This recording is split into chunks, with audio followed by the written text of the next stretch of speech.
Então, eu como professora, na verdade, vejo esse tema da privatização, né, uma questão bem importante, inclusive quando a gente leva em consideração o próprio novo ensino médio, né? Que ali a gente vê que, na verdade, tem muitas portas, né, muitas brechas para a entrada, na verdade, dos setores privados para dentro das escolas públicas.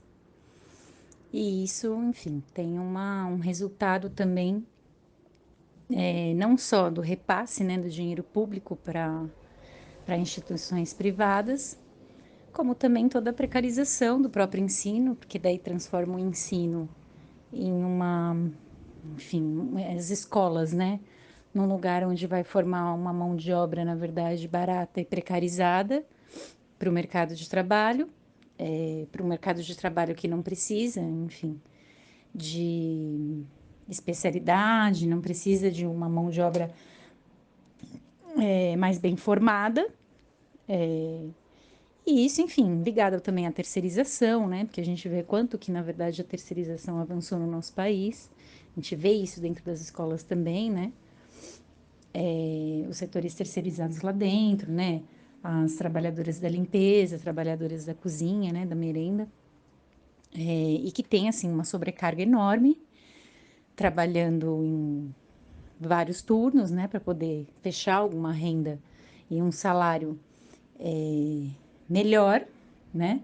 Em que num país, enfim, apesar de ter um salário mínimo, a grande parte da maioria, principalmente das mulheres negras, não chegam a receber nem isso, né? Porque acabam ocupando muito esses postos de trabalho, tipo, ligados à terceirização. E, enfim, então isso tudo está muito ligado, né, à questão de privatização. E também o dinheiro, enfim, que o Estado também vai, por um lado, também poupando, vendendo, né, para o capital financeiro, para grandes empresas multinacionais, enfim.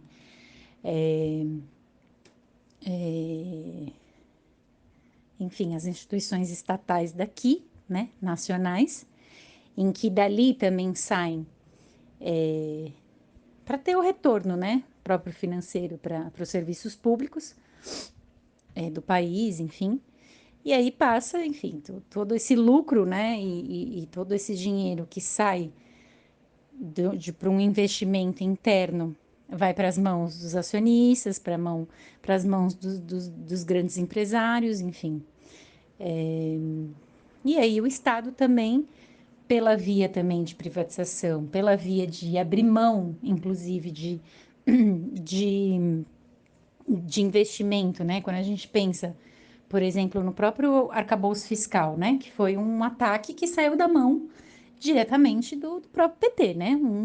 Um projeto escrito e apresentado pelo próprio Haddad, né? Fernando Haddad, que é do PT, e que ele representa sim, mesmo que floreiem, mesmo que falem que não, ele nada mais é do que um novo teto de gastos, seguindo a linha, né, da lógica do teto de gastos lá do Michel Temer depois do golpe institucional de 2016. Então, assim, esse arcabouço fiscal que também ataca, né, investimento para investimento público, né, que vá também para toda a população, enfim, como por exemplo saneamento básico, enfim. Isso tudo atinge em cheio a população mais pobre, né? E aí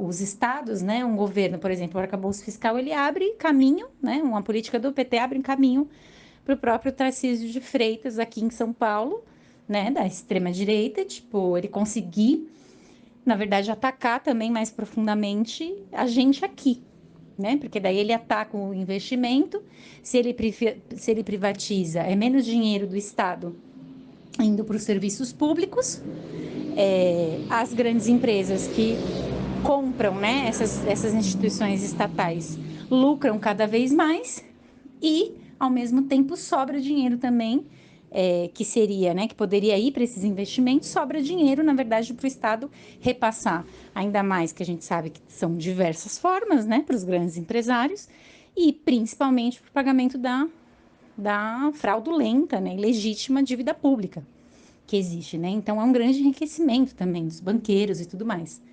Não à toa, assim, fechar um pouco a reflexão, né? Até da onde que eu parti, que tem a questão do novo ensino médio, por exemplo. Né? Não à toa, por trás dessa reforma do novo ensino médio, que saiu das mãos também do Temer, e que o próprio governo, né, Lula Alckmin, já prometeu que não vai revogar, no máximo vai passar uma reforma da reforma, tipo, dar um embelezamento ou algo cosmético, que mude um pouco, mas na verdade ali é um caminhar de portas e brechas também para privatização, e não à toa por trás dessa reforma tem os grandes bancos, né? Dentro daquele grupo do Todos pela Educação, que foi um grupo impulsionado também pelo Fernando Haddad há anos atrás, e ali dentro desse grupo, tantos empresários, tantos banqueiros, por dentro de um projeto educacional. Então, assim, né, eles têm mais voz do que as próprias comunidades escolares. Então, é, acho que eu veria assim, né, essa ligação da privatização, dando o exemplo, né, por dentro, pensando a própria educação e os ataques que a gente vem sofrendo, né, dentro das escolas.